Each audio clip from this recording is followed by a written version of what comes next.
Welcome to the Today in History channel. In today's video we will talk about the day, February 28, 1848, Proclamation of the Second Republic in France. On February 28, 1848, the Second Republic in France was officially proclaimed, although it was provisionally announced on the 24th. The Second Republic was the second occasion when a Republican court political regime was introduced in the history of France. It did not last long, as it only took effect between February 28, 1848 and December 2, 1852. During this period, major reforms took place, such as the implantation of universal male suffrage and the definitive abolition of slavery in French territory. Louis-Philippe d'Orléans ascended the French throne after the Revolution of 1830, with a more liberal attitude than the previous Bourbon monarchs, reinstating the Magna Carta. But its reforms only benefited the bourgeoisie. So after the economic crisis unleashed in France from 1845 onwards, unemployment and hunger became apparent. The petty bourgeoisie and the students joined the workers' protests,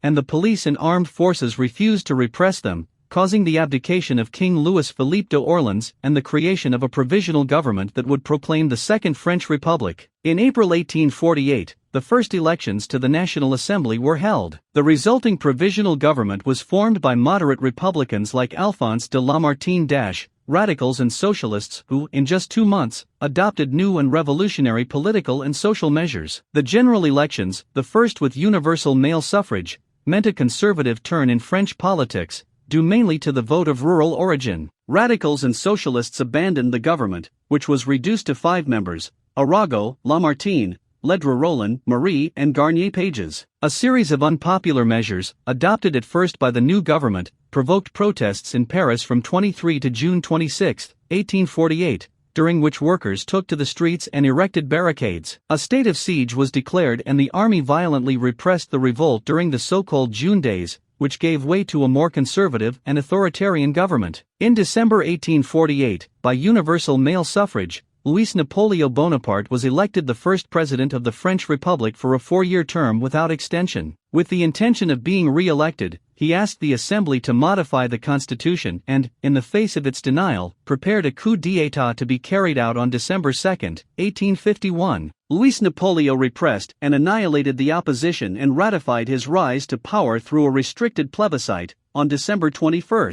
He managed to modify the constitution, establishing a 10-year presidential term, limiting the prerogatives of the National Assembly and concentrating the powers in the hands of the executive. Finally, on November 7, 1852, by means of a new plebiscite, the Second French Empire was established, ending the Second Republic. Did you like the video? In the description you will find the blog link with the full article. Give an incentive by subscribing to the channel, liking, commenting and sharing with your friends. Hugs. Until the next.